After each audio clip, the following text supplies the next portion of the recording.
Today, I want to talk about something I've witnessed countless times over my years in practice, something that doesn't always announce itself with drama or violence, but rather unfolds slowly, almost imperceptibly, until one day you wake up and realize you've become a stranger to yourself. I'm talking about what happens when you try to leave someone who experiences love not as connection, but as control. When you attempt to separate from a narcissist. Now, before we go further, let me be clear, I'm not here to diagnose anyone you know. Narcissistic personality disorder is a clinical diagnosis, and it's rarer than you might think. But narcissistic traits, narcissistic patterns of relating, those are far more common.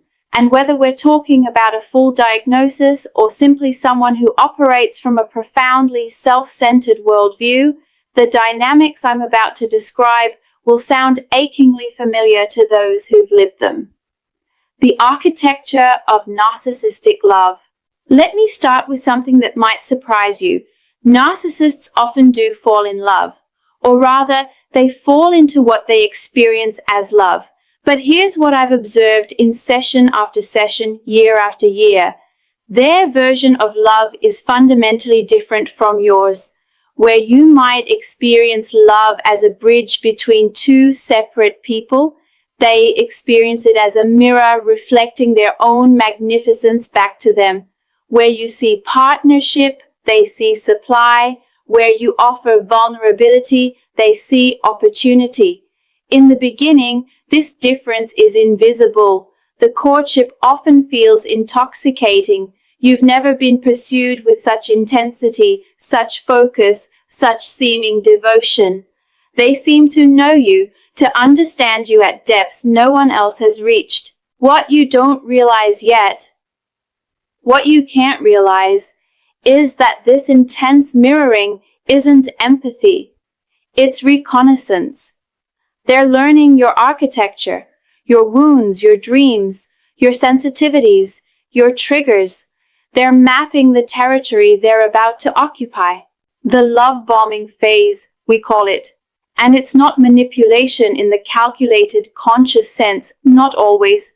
Often, they genuinely believe their own intensity. They feel that rush of finding someone who can reflect their specialness back to them. You are perfect. Until, of course, you're not. When the mask begins to slip. The shift is gradual. So gradual that you'll question your own memory. Did they always make those small comments about your weight, your friends, your family? Were they always this dismissive when you expressed hurt? Did they ever really listen when you talked about your day? Or were you just so enchanted that you didn't notice their eyes glazing over? Here's what happens in the nervous system during this phase. And I want you to really hear this because it explains so much of why leaving becomes so complicated. You begin living in a state of chronic hypervigilance. Your body is constantly scanning for threats, trying to predict their mood, attempting to manage their reactions. Your ventral vagal system, the part of your nervous system responsible for social engagement and feeling safe, starts shutting down. You're operating more and more from your sympathetic nervous system, fight or flight, except you can't fight because any challenge to their narrative is met with rage, cold withdrawal, or a baffling rewrite of reality. And you can't flee because trauma bonding has already begun. Those intermittent moments of warmth, of the person you fell in love with reappearing, they're neurologically powerful. They create an addiction-like cycle in your brain. You're hooked on the hope of getting back to how things were. But here's the truth I have to tell you, as gently and as firmly as I can. Those early days, that wasn't real intimacy. That was idealization. And idealization always flips to devaluation. It's not a matter of if, it's when. The decision to leave. So you decide to leave. Or maybe you don't quite decide. Maybe you just can't breathe anymore. Maybe your body decides for you, manifesting anxiety, depression, mysterious physical symptoms that doctors can't quite explain. You think, Once I leave, once I am physically separate, I can begin to heal. And you will, eventually. But first, you have to survive what comes next. Because here's what I need you to understand. To a narcissist, your leaving isn't just rejection, it's annihilation. Remember, you're not a separate person to them. You're an extension of their self-concept, a source of the validation they need to maintain their fragile internal structure. When you leave, you're not just ending a relationship, you're threatening their entire psychological architecture. The narcissistic injury is profound, and the response, it's often more severe than anything you experienced while you were together. The post-separation reality. This is where I've seen people most unprepared. They expect relief, distance, maybe some sadness, some anger, a difficult but ultimately finite period of adjustment. Instead, they encounter the hoovering, named after the vacuum cleaner, because they're trying to suck you back in. Suddenly, they're the person you fell in love with again. They're in therapy, they'll tell you, they've had an epiphany, they understand now, they've changed. The apologies are eloquent, the promises specific, the vulnerability seemingly genuine. And if that doesn't work, the mask drops entirely. The smear campaign. You'll find out that they've been telling your mutual friends, your family, perhaps even your colleagues, a very different story than the one you've lived. In their version, you're unstable, vindictive, possibly abusive yourself. They're the victim. They've been walking on eggshells around you. They're concerned about your mental health. This is crazy making in its purest form, because some people believe them. Of course they do. Remember how charming your partner was at the beginning? That charm doesn't disappear. It just gets redirected. The legal warfare, if you're formally divorcing or if there are children involved. The legal system, unfortunately, isn't designed to recognize psychological abuse with the same seriousness it recognizes physical violence. Your ex may present as calm, reasonable, cooperative in court, while sending you rageful messages in private. They may use custody arrangements as a weapon. They may drag out proceedings not because there are genuine issues to resolve, but because the process itself is the punishment. I've sat with clients who are shaking, dissociating, barely functioning, and they're terrified no one will believe them because their ex appears so composed. What your nervous system is experiencing. Let's talk about what's happening inside you during all of this. Post-separation abuse from a narcissist creates a particular kind of trauma. It's ongoing, unpredictable, and inescapable if you share children or legal entanglements. Your nervous system never gets a chance to fully down-regulate. You might experience hypervigilance that feels like living with the sound turned up on everything. Every email notification, every unexpected phone call sends your heart racing. Dissociation, feeling disconnected from your body, your emotions, sometimes your sense of reality itself. This is your nervous system's way of protecting you when threat is constant. Cognitive fog. You can't think clearly, can't make decisions, can't remember simple things. This isn't weakness. This is what trauma does to the prefrontal cortex. Emotional flooding. One moment you're fine, the next you're sobbing, raging, or frozen in fear. This isn't instability. This is dysregulation caused by chronic threat. You might wonder if you're going crazy. Let me assure you, you're not. You're having a completely normal response to an abnormal situation. The grief? No one talks about. There's a particular kind of grief that comes with leaving a narcissist, and I don't think we talk about it enough.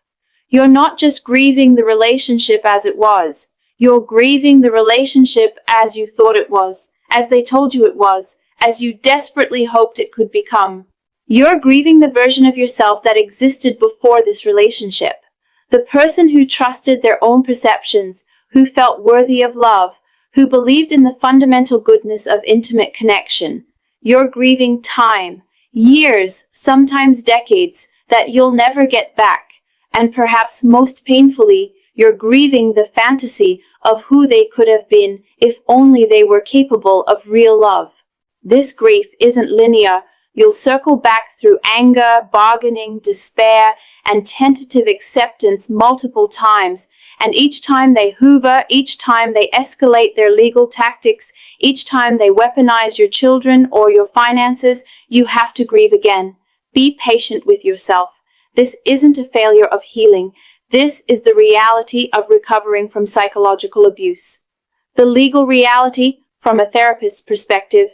Now, I'm not a lawyer, I'm a therapist, but I've supported dozens of clients through divorce and separation from narcissistic partners, and I've learned to work closely with legal professionals because the two domains, psychological and legal, are inseparable in these cases. Here's what I've observed.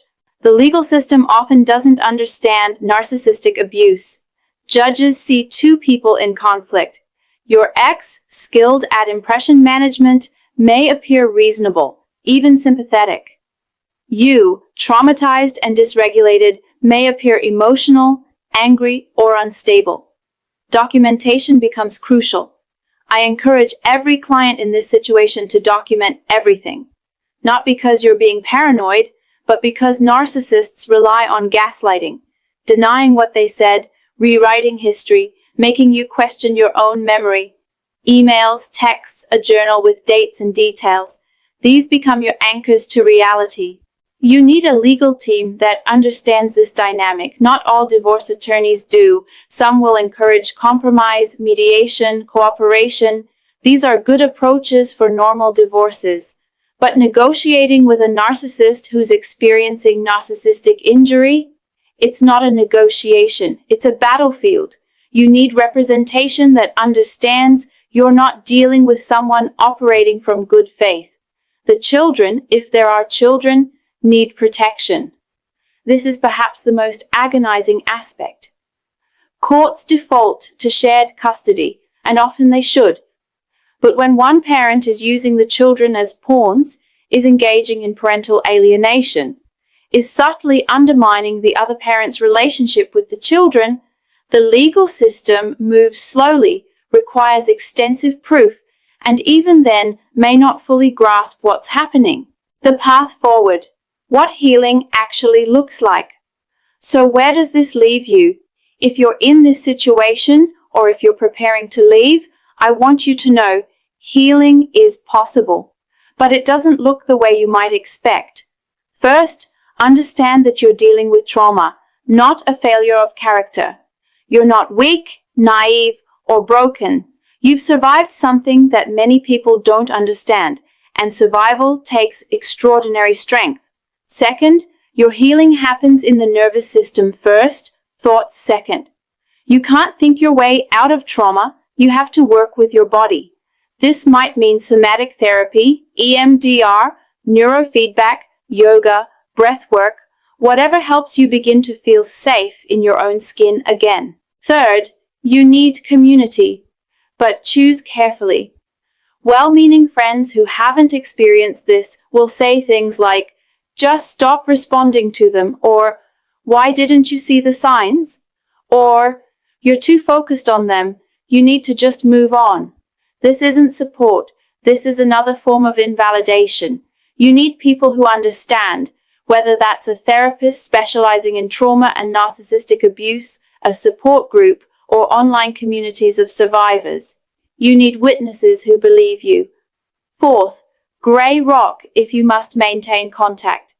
This is a technique where you become as boring and unresponsive as possible.